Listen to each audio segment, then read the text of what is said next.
चिक्कू बार बार गर्दन बाहर निकालकर देख रहा था। अरे ओ पिंकू, सुन रे, ये क्या चीज ऊपर से टपक टपक गिर रही है? कोई रो रहा है क्या? पिंकू घोंसले के कोने में दुबक कर बैठा था। अबे मूर्ख, रोने की आवाज नहीं है ये, बारिश है बारिश, आसमान बरस रहा है। पर ये आवाज कितनी डरावनी है। और पानी, इतना सारा पानी कहाँ से आता है रे? मत देख बाहर, मम्मा ने कहा था बिजली चमकी तो घोंसले समेत भस्म हो जाओगे। चिंकू सहम गया। हवा के साथ पानी की बौछारें घोंसले तक पहुंचने लगी थीं। दोनों भीगने लगे। मम्मा कब आएगी पिंकू? भूख लग रही है यार, और डर भी। पिंकू कुछ नहीं बोला। उसकी आंखों में चिंता थी। मम्मा ने कहा था कि अगर मैं देर से लौटूं तो घबराना मत, चुपचाप बैठे रहना, डर से बड़ा कोई शिकारी नहीं होता। चिकी चिड़िया को जंगल में कुछ गेहूं मिले।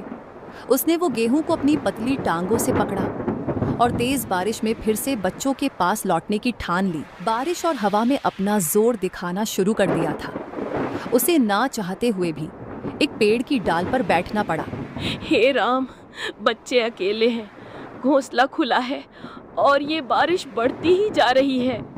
यदि बारिश थोड़ी सी भी कम हो तो मैं सीधी दौड़ती हुई उड़कर अपने बच्चों के पास पहुंच जाऊंगी। तभी बगल की डाली पर टोनी तोता फुर्र से आकर बैठा।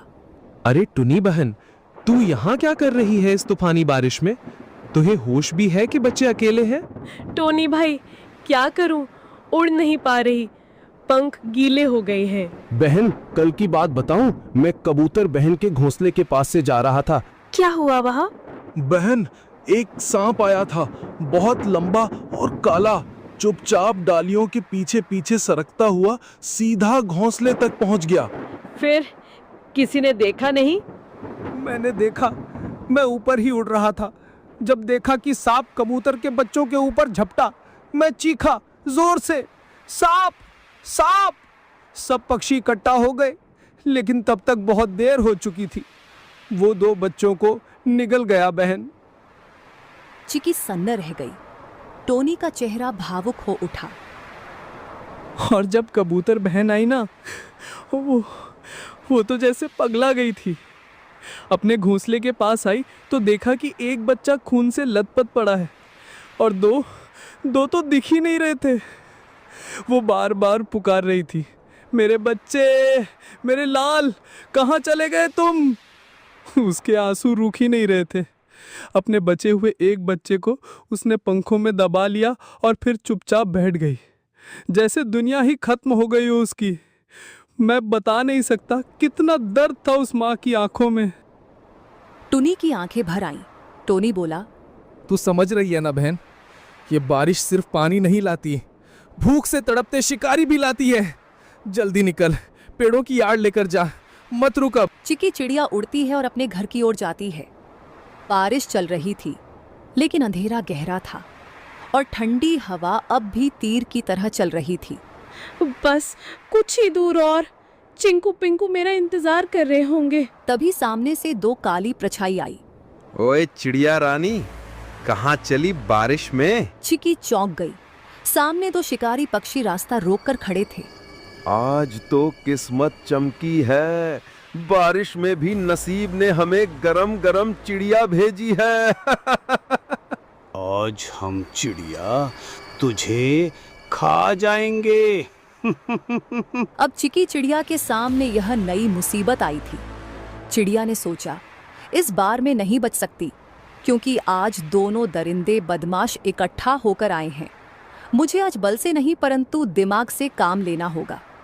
उसके दिमाग में एक आइडिया आया, जब दुश्मन को हराना हो तो उनमें फूट डालो, जिसे दुश्मन की ताकत आदि हो जाती है। तुम दोनों बहादुर शिकारी हो ना, और मुझे खाना चाहते हो ना, परंतु तुम दोनों में से जो सबसे बड़ा शिकारी और सबसे ज्यादा ताकतवर होगा वही मुझे खाएगा। मैं तो सबसे खतरनाक हूँ, पंखों से पंजे तक मौत हूँ, मौत। तेरी औकात नहीं मेरे सामने, मैं तो उड़ते परिंदे गिराता हूँ, तू मुझसे बड़ा शिकारी नहीं हो सकता। तो भेड़ो ना, दिखाओ असली ताकत। मुझे तो वही खा सकता है जो सबसे ताकतवर है। दोनों शिकारी जल उठे। कौवा उड़कर सुल्तान की ओर झपटा। सुल्तान ने पलटवार किया। सबसे पहले मैं तुझे खाऊंगा, फिर इस चिड़िया को।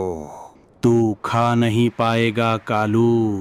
दोनों एक दूसरे को नोचते हुए हवा में झगड़ते हुए नीचे गिर पड़े। दोनों की हालत खराब हो गई और बेहोश हो गए। चिकी इसी मौके का फायदा उठाते हुए चुपचाप वहां से जल्दी उड़ते हुए निकल गई। उसके मन में एक ही बात थी, बच्चों तक पहुंचना है, बस अब देर नहीं। चिंकू और पिंकू कांपते हुए बैठे थे। बारिश अब थम चुकी थी, लेकिन डर अब भी घोंसले में था। तभी हवा में एक जानी पहचानी गंध आई। चिंकू, मेरे पिंकू, मैं लौट आई। मम्मा, हम कब से राह देख रहे थे कि आप कब आएंगी। मेरे लाल, तुम दोनों ठीक हो ना? डर तो नहीं लगा? बहुत डर लगा मम्मा, बिजली भी चमक रही थी। चिंकू बार बार बाहर देख रहा था, मैं तो कह रहा था ना जल जाएगा। बेटा, कभी कभी डर जरूरी होता है, लेकिन बहादुरी ये है कि डर के बाद भी टिके रहो। तुम दोनों ने बहादुरी दिखाई। पंखों में छुपाए हुए गेहूं को निकालकर मजेदार खाना बनाया और बच्चों को दिया।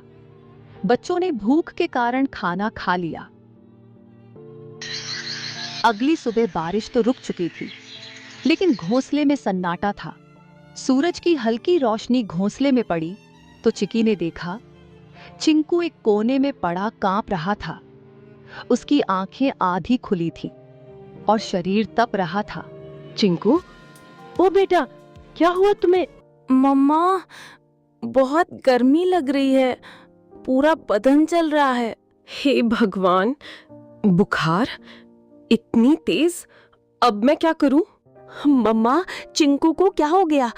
ये तो बोल भी नहीं पा रहा है ठीक से। चिकी ने खुद को संभालने की कोशिश की, लेकिन उसकी आंखों में आंसू भर आए।